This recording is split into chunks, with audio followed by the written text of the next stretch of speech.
Hello everyone, and welcome back to another instalment of our long-running webinar series. Since we started our webinars in 2017, hundreds of experts have shared their knowledge on many different sustainability topics. Hearing from our experts and experienced guest speakers is a great way to build your sustainability knowledge and help your business succeed sustainably. One of the best ways for companies to influence change is through their spending. Identifying which products have the biggest impact seems straightforward, but how does this work in practice? In this webinar, our Technical Director, Jeff Vickers, is joined by Brian Johnston from Cogo.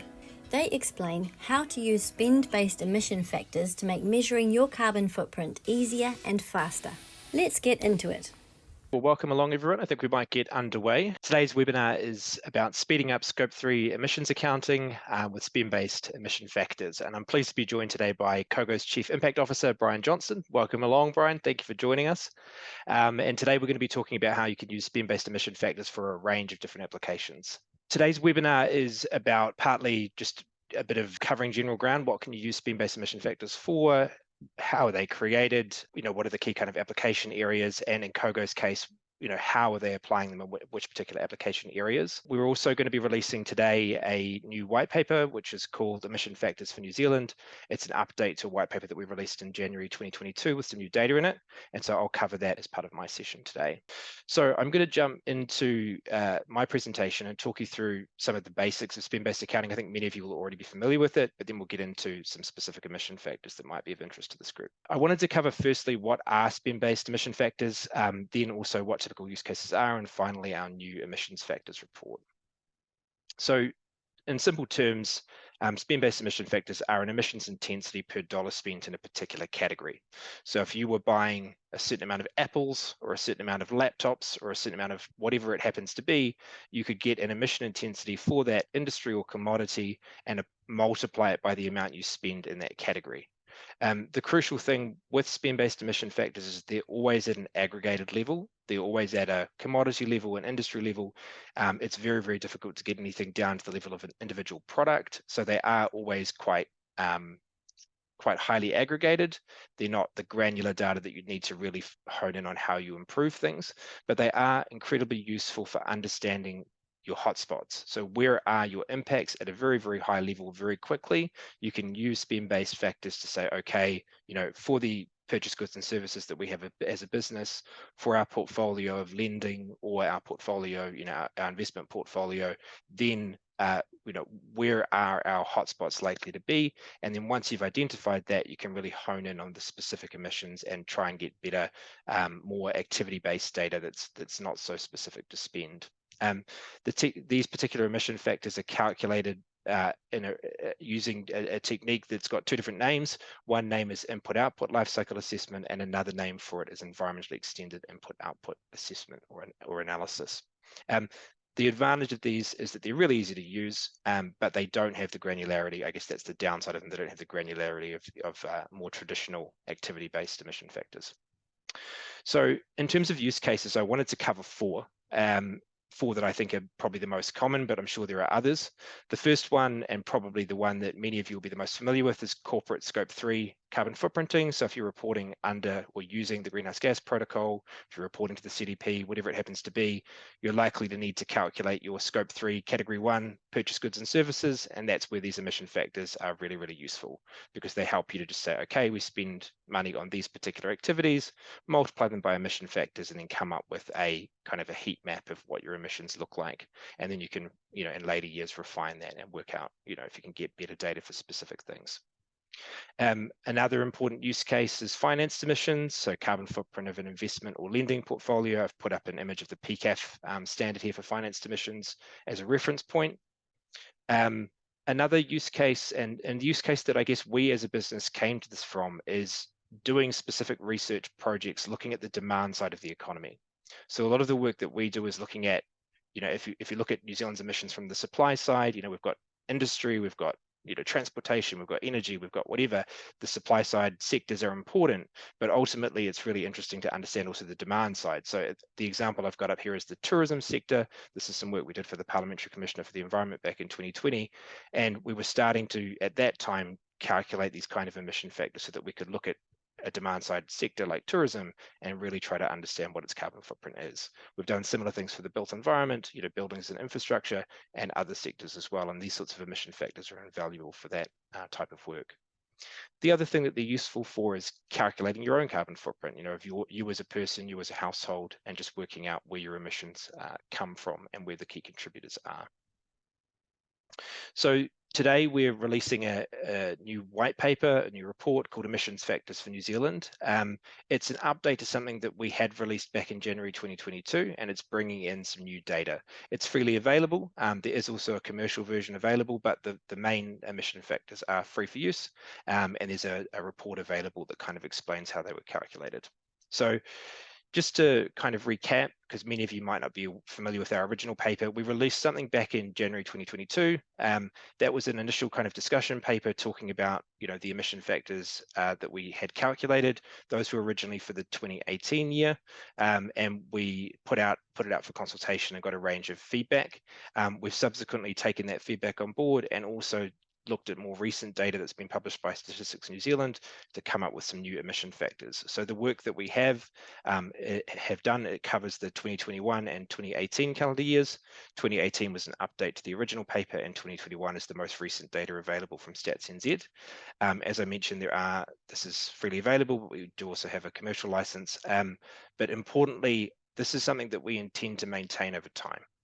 And I think these are not the first emission factors for New Zealand. Many of you will have already seen some. There are some out there from Motu, there are some out there from Auckland Council. And I think the key thing for me is that with emission factors, you need them to be maintained and you need them to be updated regularly over time, because our observation looking at the sort of data over time is that there's significant changes that can't be explained by inflation alone. And so things are changing in the economy. Prices fluctuate, industries decarbonize, all of those things have an impact on emission factors. And so these are available and we do plan to maintain them.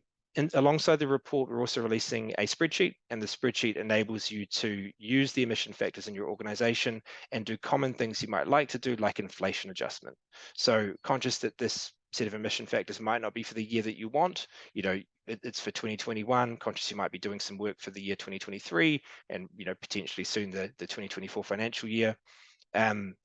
The spreadsheet that we're providing with this includes an inflation adjustment. It allows you to remove or include GST if that's relevant for you. And so you can then go and adjust the factors to make them relevant to your reference year. The emission factors are provided in a range of different ways. There's emission factors for industries using the New Zealand System of Industrial Output Classification from Stats-NZ. It's also in industrial codes in the ANZSIC classification, and commodity emission factors in the NA06CC classification system. So there's a range of different things there for different use cases. So that's me. If you want to contact me, here's a few details. You can contact data@thinkstep-anz.com to find out a bit more. And you can also visit our website to download those emission factors after the session if you're interested. And with that, I'd like to hand over to Brian Johnston, who's the Chief Impact Officer at Cogo. Welcome, Brian. Thanks, Jeff. Nice to have the opportunity to talk a bit about spend-based emission factors and how we're using those at Cogo, and to help to celebrate the announcement you've just made recently around the new data set ability for thinkstep to support in the space. So I'm just going to run through a little bit of an introduction around Cogo and try to make sure throughout this that I'm linking in with how we use spend-based emission factors. Essentially, what we're doing is we're trying to use these spend-based emission factors to provide solutions to some of these big challenges that we see out there. We're talking about climate change and what we need to collectively do and to achieve. We're really talking about systems change here, and there are elements in the system. We talk about how individuals or households will reflect on their footprint, or how small businesses can try to engage in the space. There are real limitations with the kind of the traditional or typical ways of trying to measure footprint and then getting on with taking action. So this is really our focus. We sell carbon footprint management products. We have enabled over 2 million footprints to be calculated across individuals and small businesses to date. We're present in Europe and in the Asia Pacific. With our solutions, primarily focused on, to date, supporting with banks to integrate these tools into their digital propositions, their digital solutions, but also increasingly around small businesses and enabling that, and also how corporates or other organizations connect wherever they are in their value chain. Basically, what we're here to do is to connect people spending, businesses spending, and help them to identify through that spending, what their impact is, and therefore helping them to enable change to be better aligned with their values or their strategy or their purpose. So, next slide, please. So our solutions these days are focused around 4 primary areas. One is retail engage. That's all about the integrating of emissions data, particularly into the bank context, to help people to understand what their footprint is. Personal footprinting is not regulated, unlikely to be regulated in countries, as far as we expect. But without that kind of knowledge, people really struggle to understand how important certain decisions or changes that they could make would be. So by using spend-based emission factors, we're able to integrate in with financial data, spend data, to be able to show people based on their actual behavior, their transactions, their spending, or an estimate of their footprint. And therefore, we can move much faster into engagement around potential actions. And so we do estimations through quantification there to give them an idea of how much they can move the dial per action. We've also got an SME Engage product that's a bit broader than just supporting through banks. We have that available on the Xero marketplace for individual SMEs, but primarily we're looking to banks, to accountancy providers, and increasingly to industry groups as well. These are all entities or organizations that are trying to enable change, enable more engagement, with a quite hard to access, area of the business community, and there are lots of challenges for SMEs to try to make progress. And the first one is really around trying to measure their footprint and get them into that engagement space. So it's a similar kind of challenge. And then the final 2 around financed emissions comply. So with that integration around financial data with households, there's a component there that is definitely within the scope of financed emissions around mortgage lending and the energy use in the house for those customers that are mortgaging, that have mortgages to have those houses. So that's a really important area in terms of leverage for banks, to be able to show that they're achieving some change and some progress. And the starting point there, spend-based is not the absolute starting point on this. It actually allows you to track progress over time. And finally, the supply chain comply area, that's all about enabling for corporates to enable their supply chain to engage, not just still big challenges around measurement, I would openly admit. And then if you get down to smaller organizations, there are really big challenges, I think, to asking or encouraging them to engage. And so this spend-based approach can be really effective, we believe, in that area, and can help to get them. So these are just a few examples of some solutions that we've got in play at the moment. We've got personal footprinting going on with Commonwealth Bank of Australia. ING Bank is run a pilot, and they're just about to launch with a product in the Netherlands, OTP Bank in Hungary, and NatWest Bank in the UK. And you can see from the shots there, it's all about calculating or estimating a carbon footprint per transaction, grouping that up or aggregating that up, and helping people to see where their hotspots are. So back to Jeff's original point. And then we can move them much faster into actions, that are focused on those hotspot areas. So that's what it's all about. The other area, Cogo Carbon Manager, that's the SME oriented product. It's leveraging spend-based emission factors as well, because we want to really grow we don't think there are enough businesses that we haven't got a high enough proportion of businesses out there that are engaging yet in this area. Larger ones, it's getting pretty high these days, but as we get down to smaller businesses and medium-sized businesses, there are still big challenges. So we want to lower the threshold for engagement. Spend-based is really, we believe, really powerful for that. And then once they are engaged around that and have mapped their supply chain spend across all their spending, then they can get an estimate, and then we can move them on to, say, some of the more accurate data inputs like electricity use, gas use, fuel use, that kind of thing. This is an integration with Xero Marketplace and MYOB.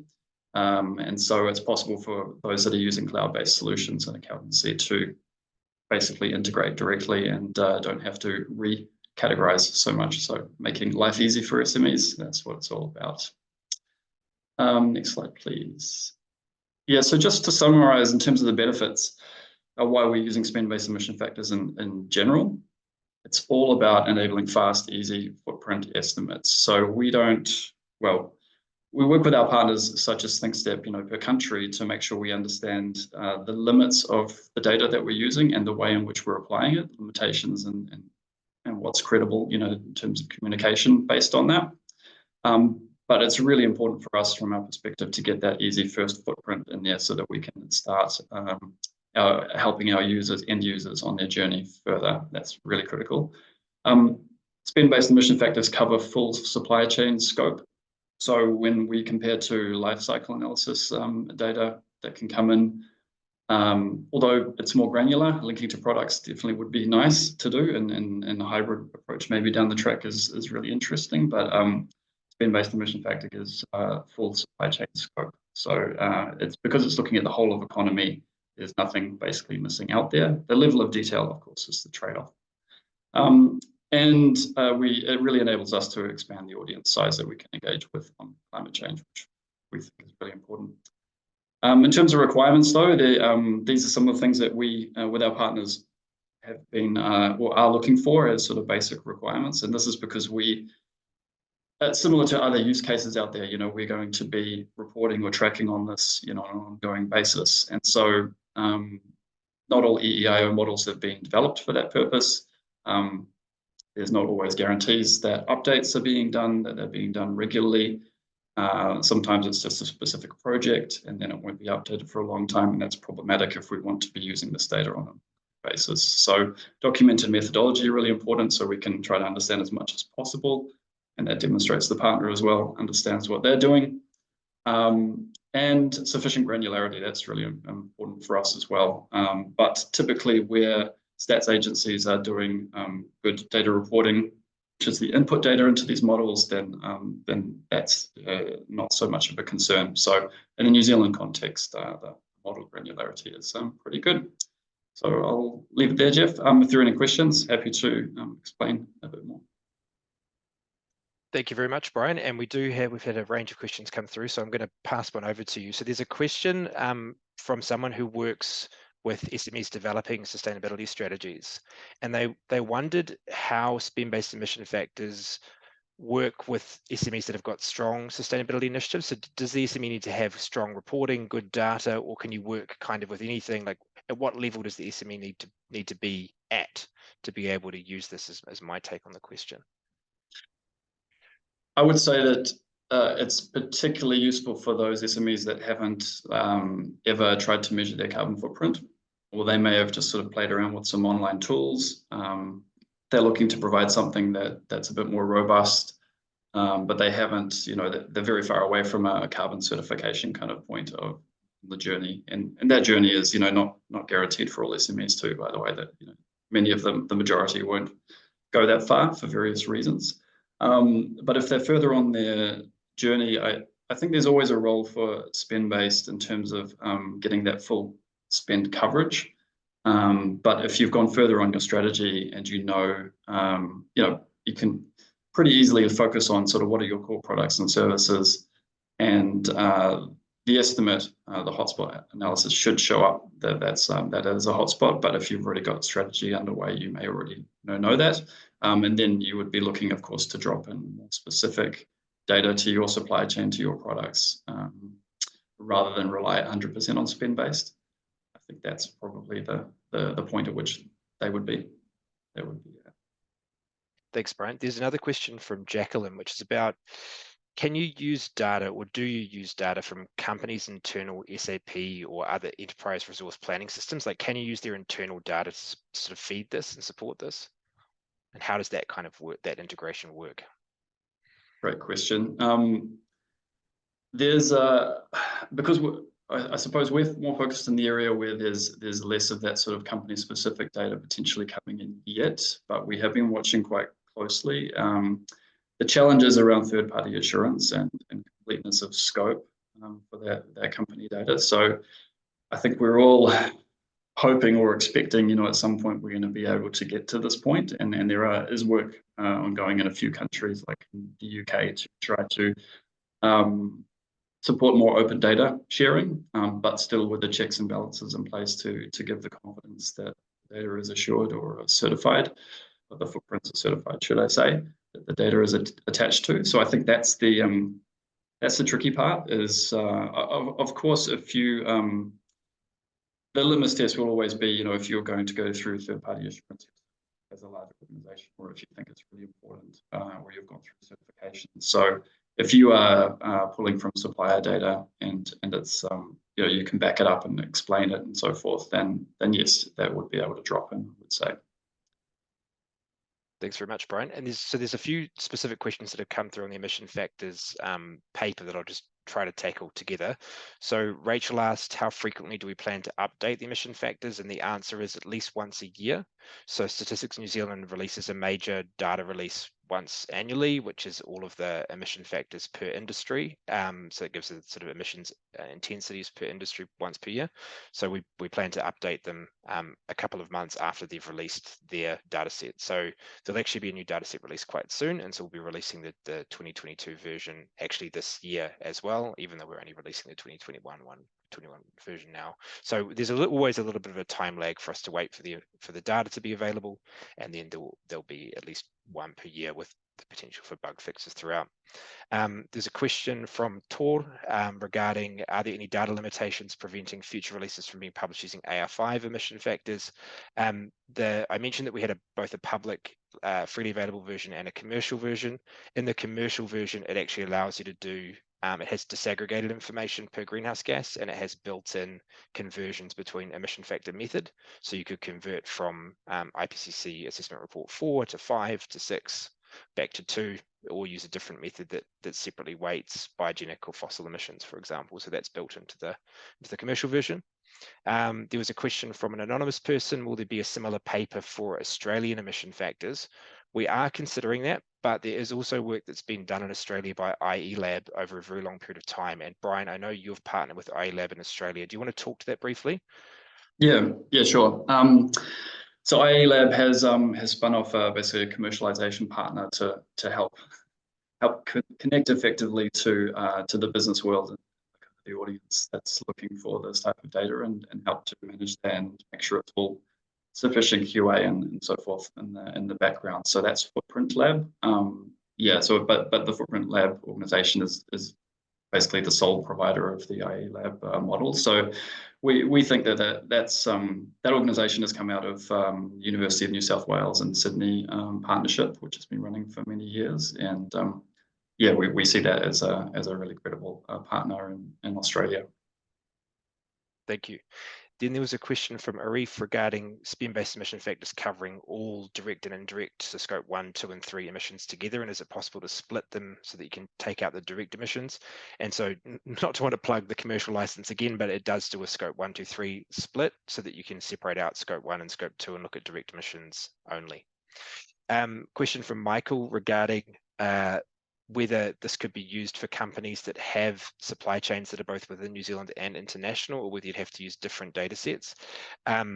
Great question. I think this set of emission factors is only for transactions that occur in New Zealand. So it doesn't apply to international transactions. It does account for imports into New Zealand, and the emission factors do account for carbon embodied in trade. So if you're importing products into New Zealand, that is covered, but it wouldn't account for money that's spent outside of New Zealand, if that makes sense. There was another question there about when do you use these factors versus DEFRA factors or other sources. I think, again, it depends on where the money's being spent, the year in which it's being spent, and all of those kinds of things. So I think at the moment, there isn't one unified approach to do this. There are lots of different methods out there and different data sources, and so you do need to look at it on a case-by-case basis. There was a question from Kat if there's a client-friendly app for embodied carbon in construction. Unfortunately, we don't have one using spend-based factors. It's a good idea. Most of the things that you can get are things like the NZGBC embodied carbon calculator, but that's very detailed, or like Brands' LCA Quick, or a commercial tool like eTool or one-click LCA, but they are very, very detailed. And so, yeah, I take your point, Kat, that it would be good to have something that's higher level. Christine asked if you could tell us about the difference between the public versus commercial and what the high-level conditions of use are. So yes, and sorry, I'm just rattling through these very quickly because I'm conscious of time. Thank you, Christine. Basically, the public version that we have is free for use, including commercial use, so you can use it to calculate your own Scope 3 emission factors, but we do ask that you buy a commercial version if you integrate it into a tool. So if you're putting it into a tool, whether for your own use or whether a tool that you resell, like Cogo's tools, we then request that you do purchase a commercial license. So the commercial license is both to provide more data, but also if you're integrating into tools rather than just using it in-house in Excel, for example, then we do ask that you buy a commercial license. Keiji asks, and sorry if I pronounced your name wrong, how do you manage the uncertainty in emission factors, and do we provide information about data quality and assumptions? That's possibly a question for both me and Brian. It's a fantastic question. It's really, really hard to quantify the uncertainty well, and it's something that needs to improve because the uncertainty is high. And maybe Brian, I don't know if you want to touch on that one. I would just agree with what you said, Jeff. That's why we say indicative, estimates. It's a starting point. The difference between what that produces for 100% for 100% based on that and a certification requirement is quite big. So yeah, absolutely. Yeah, and I think this is where you can use it to work out what matters. You can try and identify the hotspots, what are the things that are most important to you, and then you can look at getting more specific, activity data and try to get supply specific emission factors and that kind of thing. So it's really good for a hotspot assessment and giving you a really good overview that's complete, but in terms of accuracy, precision, it's giving you something that is very high level and therefore not that precise.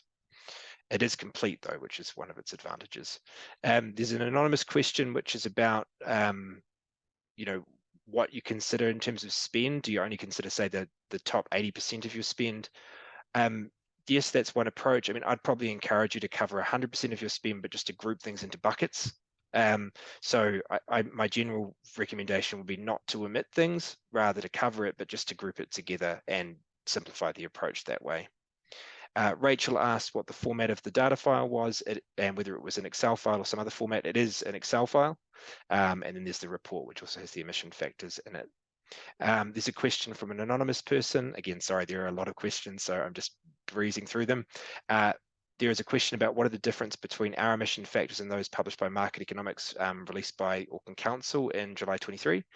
The main differences are, so the Market Economics work is really great. I think they did a great job.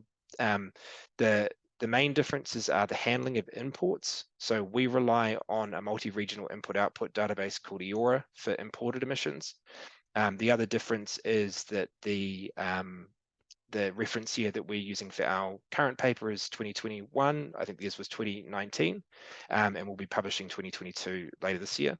I think that's also a key point of difference, is that we just plan to maintain this.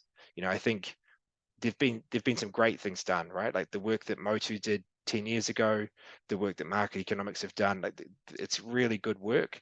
I think the challenge that you've always got when you're talking about data is, unless you've got a kind of a business case or business model to be able to maintain it, then it kind of comes in dribs and drabs. You get some funding, someone goes and does a great piece of work, and then it sits on a shelf for 5 to 10 years. And then maybe it gets updated again, or maybe someone else just reinvents the wheel and does it again differently. And I think what we're really trying to do with this is, it's just to try to create some consistency and to create some continuity over time. I'm also conscious that Stats.NZ is doing some great work, and over time, I think they could be the holder of this data because they've already gone a long way down that path. It's just a case of how far they want to go themselves. And so, we don't know if we be producing this data forever. It could be that it goes to someone else in the future, and it might be that Stats.NZ or someone else is the logical home for it. But for now, I think it's just trying to create some consistency in the market. Just to add to that, Jeff, we think it's really important, that we're not all just sort of, occasionally picking up and trying to do these models and updating them and dropping them. And there's, arguments around who's got the best numbers and why are the numbers different. I mean, there will always be these discussions, I think. But what's most important is we need to sort of support the conditions to make sure that there are, solutions, and it probably is plural, that are out there that are well, maintained and credible, and fewer strong solutions is better than many weaker solutions. And the use case is a little bit different too, potentially, in terms of the models might make assumptions and methodology that are slightly different for different use cases. So we found the Motu one with a household focus was really great for us initially for the personal footprinting, which is different from, because it incorporated some tweaks basically to make sure that picture was really good. But Stats-NZ is doing things for different reasons and drivers as well. Fantastic, thanks, Brian. I'm conscious of time, and if you need to drop out, please do so. We've just got 2 more questions that I can see, and we'll maybe try to answer those quickly, or in our third one. We'll try and answer a few of them here. If you need to go, please do, but this will be in the recording for those who want to catch up on it. Question from Tor regarding, is there a simple way for people to understand when you should use a basic price or a purchase price? Great question. I mean, I think basic price is the key difference between basic price and purchases price is that purchases price includes margins and taxes. So if you're buying stuff through a retailer, wholesaler, they'll have a margin, you might be paying GST or other taxes, and that's kind of all included and rolled up in the purchases price. The basic price is more for business-to-business transactions where you're buying direct from the farm gate, direct from the factory, where you don't have the intermediaries in the same way, and you're just basically getting the output of an industry. So for me, that's the kind of key difference. The basic price is really kind of at that farm gate industry output level, and quite appropriate for some big, larger scale business-to-business purchases. But as soon as you're going through kind of wholesale retail chains, then you're really talking about the purchases price, because our data does also include the impact of the carbon footprint of retail, the retail chain in there as well. And then it includes the difference in price, which is the kind of most crucial part. There's a question from an anonymous attendee regarding, is there a risk of under or overestimating emissions based on spend in scope 3, and what is the margin of error? I don't know if I can give a great answer to that. There's definitely a risk of over or underestimating. The numbers are high level. Brian, did you have any thoughts? I mean, that's absolutely correct. What we find particularly when we're helping support SMEs with their footprinting, is because they will typically come at it from a kind of a limited approach. Like, what is it that I've really got to measure here, and what are the basics, what are the must-haves, that they have a much more limited scope that they would be measuring. And so when you're using spend-based, you're potentially, because you're getting into that scope 3 scan, supply chain scan part, for example, the numbers will be really different. Because it's including so much more scope in there. So that's not exactly the same as, say, the uncertainty that's in there, but that is a point of confusion, I think, that's out there. Most businesses, apart from the larger ones, still don't have a very good idea of that sort of value chain type emissions side of things, and how big that can be. Because the first time you sort of notice that, it can be a bit overwhelming in terms of how on earth do I engage, in the space when I've only got influence and so forth. Thanks, Brian. And last question, and then we'll wrap up. Appreciate everyone's attention. Question is, have the emission factors been third-party verified, and will they pass an audit for CRD? Great question. They've only been internally quality assured at the moment. They haven't gone through an external third-party verification.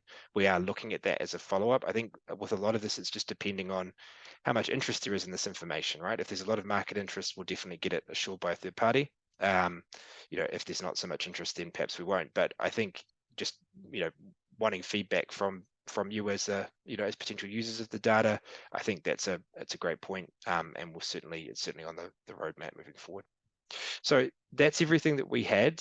Thank you all for your questions. Thank you for your attention. And yeah, thank you very much, Brian, for joining me today. I hope everyone has a wonderful afternoon. All the best. Bye, everyone. We have many more webinars on our website on a whole host of sustainability topics.